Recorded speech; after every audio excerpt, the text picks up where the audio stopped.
Praise the lord. పరిశుద్ధుడు మన రక్షకుడైనటువంటి యేసుక్రీస్తు వారి శక్తి కలిగిన నామమున ఈరోజు దేవుని వాక్యమునకు మన దేవుని పేరట ప్రతి ఒక్కరికి ప్రైజ్ ద లార్డ్. జీవితంలో ఏం సంభవిస్తుందో, ఎటు పోతే ఏం జరుగుతుందో అని అందరూ కూడా ఏం చేస్తారంటే ఎటు పడితే అటు పరిగెత్తుతూనే ఉంటారు. ఒక పక్క నుంచి దేవుని రక్షణ వాక్యము చెప్తా ఉన్నా కానీ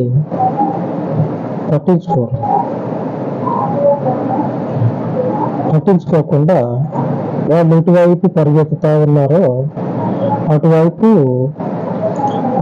ఎక్సలేటరు రేజ్ చేస్తూ ఉంటారు.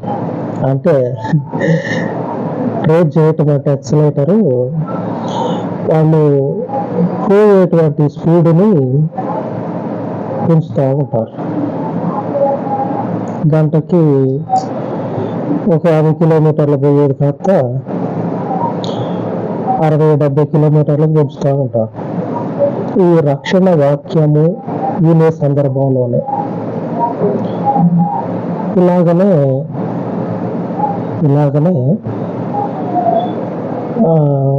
మూర్ఖంగా ప్రవర్తించినటువంటి ఇశ్రాయేలీయులకు కూడా జరుగుతుంది. ఒక పక్క నుంచి దేవుని రక్షణ సువార్త వినపడతా ఉంటుంది.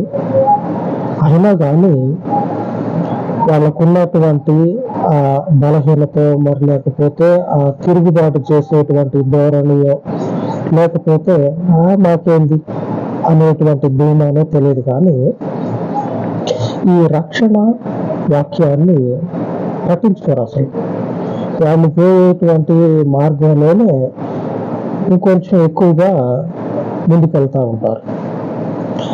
ఇర్మియా గ్రంథంలో 43వ అధ్యాయం 11వ వచనంలో దేవుడు ఒక మాట ప్రవక్తతోటి పలికిస్తాడు. ఏమనంటే, అతడు వచ్చి తెగులునకు నిర్ణయమైన వారిని తెగులునకును, చెరకు నిర్ణయమైన వారిని చెరకును, ఖడ్గమునకు నిర్ణయమైన వారిని ఖడ్గమునకును అప్పగించుచు ఐగుప్తీయులను హతము చేయును.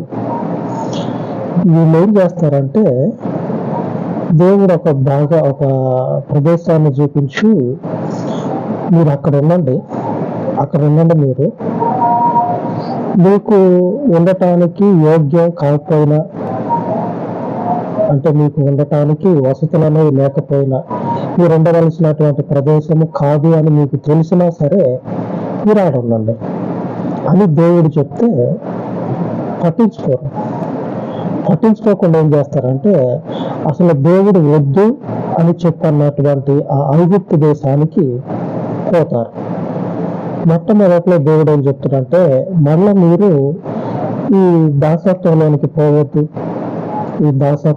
పోవద్దు. మీరు ఎందుకు? ఎవరైనా చండాలంలో నుంచి బయటకు రావాలనే కోరుకుంటారు. తిరిగి మళ్ళీ ఆ బురదలోకి పోయి ఒంటికి కాదు, ఆ బురదని నాలుకకి రాసుకుంటా అంటే వినటానికి కంపరంగా ఉంటుంది. బురద ఒంటికి రాసుకుంటే చూడలేము, అదే బురద నాలుగు రాసుకుంటే ఎట్లా ఉంటుంది? మరీ చండాలం కదా. దేవుడు కూడా అదే ఆలోచన చేసి, మీరు ఇప్పటిదాకా మీ నోటితో చెప్పుకోలేనంత హీనమైన బతికారు ఈ ఐగుప్తు దేశంలో. మళ్ళీ దేశానికి రావద్దు, మీరు మళ్ళీ ఆ వెనుకటి జీవితానికి తిరగొద్దు అని ఆ మొదట్లో దేవుడు చెప్తాడు. మనకి కూడా దేవుడు ఎవరు ఏ వీధిలో ఉన్నారో వాళ్ళని తీసుకురావడానికి కొన్ని సందర్భాల్లో సువార్త వినపడతా ఉంటుంది వాళ్ళకి. వాళ్ళు ఏమంటారంటే, లేదు మాకే ఉంటుంది అని చెప్పినాన్ని ఆ రొచ్చు ఆ చండాలంలోనే వినటానికి ఇష్టపడతారు. కానీ తొందరగా రారు.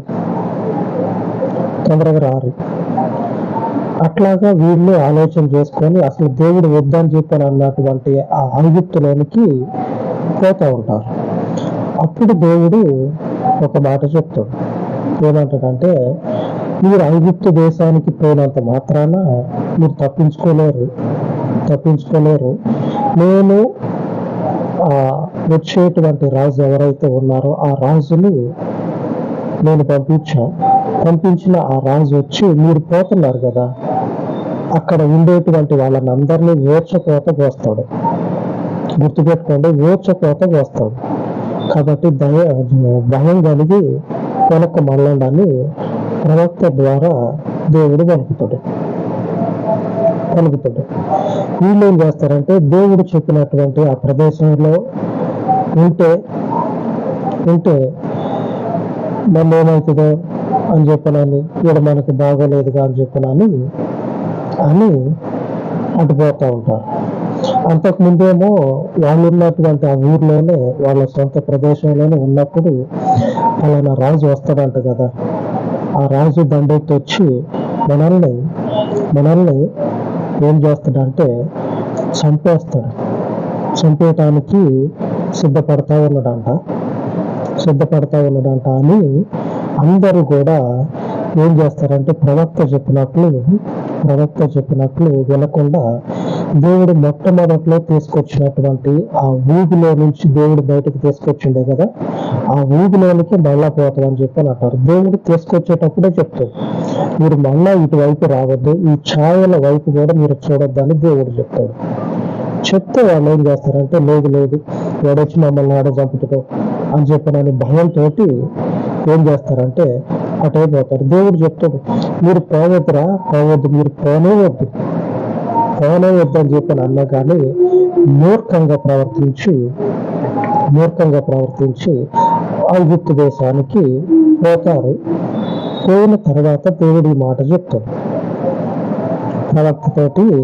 దేవుడు ఏదైతే వద్దని చెప్తాడో అదే చేస్తారా అని. చేసిన తర్వాత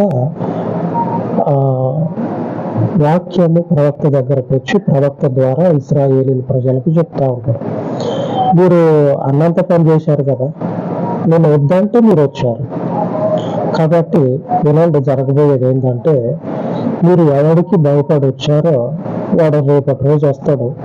వచ్చి ఈ ఐగుప్తీయులు అయితే మాకు కొంచెం సేఫ్టీగా ఉంటుంది, వీళ్ళు బాగా బలవంతులు, అవి వచ్చేటోళ్ళు ఓడిస్తారనుకొని వచ్చి వాళ్ళ పంచం చేరారు కదా, మీరు వాళ్ళ పంచంలో ఉన్నారు కదా.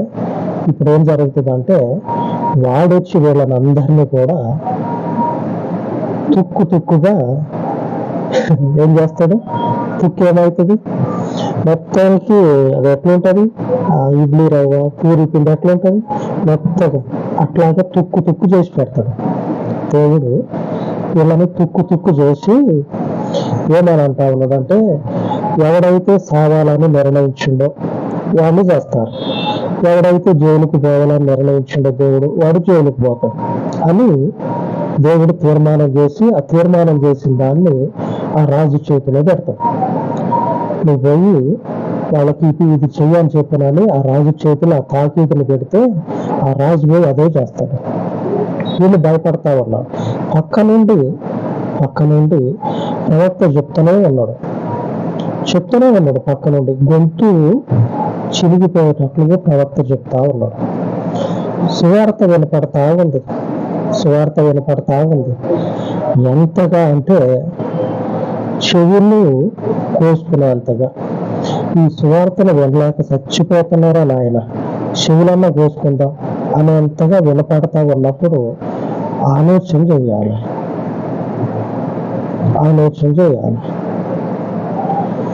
ఎందుకు ఇంతగా వినపడతా ఉంది? ఒకవేళ జీవితాన్ని కాపాడుతుందేమో. ఇశ్రాయేలీయులైనటువంటి వాళ్ళు దేవుని ప్రజలు దేవుని మాట వినకుండా ఇష్టం వచ్చినట్లు తిరిగితే దేవుడు ఆ రాజుకి వెళ్ళనప్ప చెప్తాడు. మరి దేవుడు అంటే తప్పు చేసినా కానీ ఏమనకుండా దగ్గరికి తీస్తే దేవుడు ఎట్లయితుంది? అంతే కదా. తప్పు చేస్తే ఇంట్లో వెళ్ళి దండిస్తారు, కొన్ని హద్దులు పెడతారు. తప్పు ఎక్కడ చేస్తాడు అని చేయకుండా. మరి దేవుడు తప్పు చేసినప్పుడు మనుషులు తప్పు చేసినప్పుడు దేవుడు కూడా ఆ తప్పుని క్షమించకుండా వాళ్ళు చేసినటువంటి తప్పుని బట్టి ఆ రాజుకు అప్పచెప్తాడు. ఆ రాజుకు అప్పచెప్పిన తర్వాత కూడా వాళ్ళకి నెమ్మది కలగటం కోసం ఇంకొక మాట చెప్తాడు. కృప అంటే అర్థం ఇదే కావచ్చు, సరైన అర్థం లేదులే కానీ కృపకి అర్థం ఇదే కావచ్చు. వాళ్ళు తప్పు చేశారు, తప్పు చేసిన మనుషుల్ని శిక్షగా రాజుకు అప్పచెప్పిండు. రాజుకు అప్పచెప్పిన తర్వాత మీరు ఈ రాజు దగ్గరనే ఉండండి, ఈ రాజు ఇంట్లోనే ఉండండి, ఈ రాజు పంచలోనే చేరుండండి, నేను మిమ్మల్ని కాపాడతాను. దేవుని కృప పట్టుకోలేము, ఆ కృపని ఇంత అని అంచనా వేయలేము. శిక్ష వేస్తూనే ఆ శిక్షలో వాళ్ళకి నెమ్మది కలిగేటట్లుగా ఇలాగ చేయమని చెప్తా ఉన్నాడు. ఇప్పుడు కూడా దేవుని సువార్త వినబడతా ఉన్నప్పుడు ఆలోచన చేయాల. భూమి అంతటికి తీర్పు తీర్చేతోడు అక్కడ ఉంటాడు. ఈయనే తీర్పు తీరుస్తుంది ఆయన. ఆ తీర్పులో భాగంగా ఉండకుండా ఉండాలంటే ఆ రక్షణ వాక్యానికి మనం లోబడాలి. ఈరోజు మన వాక్య ధ్యానం ఏమిటంటే, ఇశ్రాయేలీయులైనటువంటి ఆ మూర్ఖపు ప్రజలు ఎవరైతే ఉన్నారో ఇర్మియా గ్రంథంలో రాయబడినట్లు 43వ అధ్యాయము 11వ వచనము 10వ వచనాల్లో కూడా ఉంటది. వాళ్ళలాగా ఉండకుండా ఈ రక్షణ వాక్యము మొదట చెప్పుకున్నట్లు చెప్తా ఉంటే గంటకి 30-40 కిలోమీటర్లో పోయేటువంటి స్పీడ్ని కాస్త చెప్పేటప్పుడే ఇంకొంచెం స్పీడ్ పెంచి ఆ ఊగిలోకి పోవద్దు. వినపడేటప్పుడు ఆలోచన చేస్తా నిలిచి ఉండాల, ఇది నిజమా కాదా అని. ఇంకొంచెం మనం ఎక్కువ చేసినాం అనుకోండి, ఏం జరుగుతుందంటే క్షేమం అనేది మనకు కనపడదు. అటువైపు తిరుగుతూ ఉంటే అటువైపు తిరిగే సందర్భంలోనే ఈ రక్షణ వాక్యము వినపడతా ఉంది. అప్పుడు ఆలోచన చేస్తే ఆలోచనలో పడిన తర్వాత ఆయన కార్యాలను మన జీవితంలో జరిగించి ఆయన ప్రకటించుకుంటాడు, అద్భుతాలను జరిగిస్తాడు. ఆ వాక్యానికి తగ్గట్లుగా మన జీవితంలో కార్యాలను జరిగిస్తాడు. బలహీనులు కావద్దు. ఈరోజు వాక్యంలో అదే ఉన్నది. అపోస్తల కార్యము 13వ అధ్యాయము 26వ వచనంలో ఇలాగ రాయబడినది, సహోదరులారా, అబ్రహాము వంశస్థులారా, దేవునికి భయపడేవారులారా, ఈ రక్షణ వాక్యము మన యొద్దకు పంపబడి ఉన్నది. ఈ రక్షణ వాక్యము మన యొద్దకు పంపబడి ఉన్నది. ఎందుకంటే వీధిలోనికి పోతే ఇశ్రాయేలీయులాగా ఖడ్గానికి ఎవడైతే నియమించబడ్డాడో దానికి అప్పచెప్పబడతాడు. చెరకు ఎవడైతే నియమించబడ్డాడో వాడు చెరకు అప్పచెప్పబడతాడు. అంటే ఎవరికి ఏ శిక్ష విధించబడ్డదో ఆ శిక్షలో వాళ్ళు కొట్టివేయబడతారు భూమి మీద నుంచి. ఈ రక్షణ వాక్యము వినపడతా ఉన్నప్పుడు కూడా ప్రవక్త పదే చెప్తా ఉంటాడు. ఎంత చెప్తా ఉంటే ప్రవక్త అంతగా వాళ్ళు ఏం చేస్తా ఉన్నారంటే ముందుకు వెళ్తా వాళ్ళ యొక్క మూర్ఖ ప్రవర్తనని పట్టించుకోకుండా నిండా కూడా వారి యొక్క శ్రమల్లో బలైపోయారు. వాళ్ళ శ్రమల్లోనే బలైపోయారు. శ్రమ అంటేనే తట్టుకోలేము, ఆ శ్రమలోనే బలైపోయారు. ఒక పక్క రక్షణ వాక్యాన్ని పంపబడింది మన దగ్గరికి, మనం మన దగ్గరకే వచ్చింది. ఇర్మియా కూడా పోయి చెప్తా ఉంటుంది. వాక్యము కూడా మీ దగ్గరకు వస్తా ఉంది. పక్కమంటే పైకి వెళ్ళిపోతుంది అది వచ్చే వీడియో. కొంచెంసేపు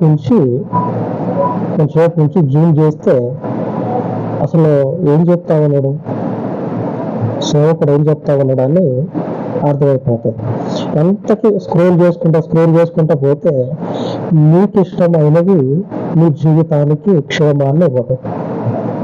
దేవునికి ఇష్టమైనది మన జీవితానికి క్షేమాన్ని ఇస్తుంది. ఆయన చిత్తాన్ని గైకొనేటువంటి వారంగా ఉండాలి. ఆయన రక్షణ వాక్యాన్ని, ఆయన క్రీస్తుని అంగీకరించి ఆయనతో పాటు నడుస్తూ ఉంటే ప్రవక్త వెంబడి ఉండి ఎట్లాగో చెప్తా ఉన్నాడో అలాగా ఆత్మ మనతో ఉండి మనల్ని నడిపిస్తుంది.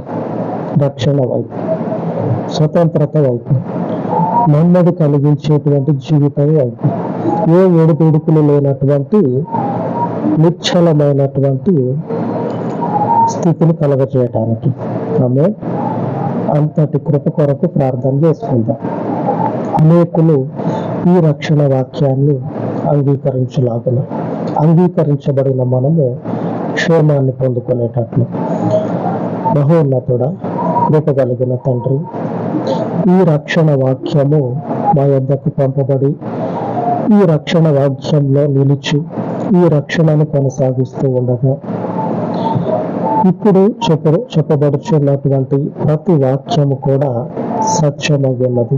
ఈ సత్య వాక్యములను తండ్రి హృదయం అందించుకొని కంటికి కనిపించే ప్రతిదీ కూడా మనుష్యునికి నెమ్మది కలుగచేయదు.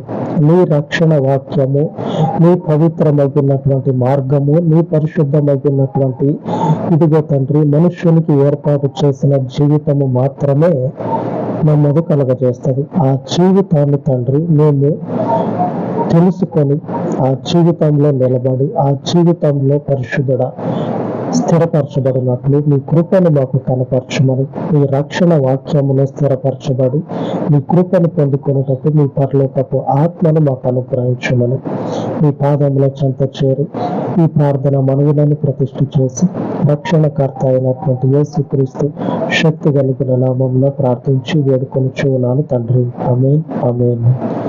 మన పరిశుద్ధుని దేవుని కృప మనకు తోడయ్యుండును గాక. ఆమేన్, ఆమేన్.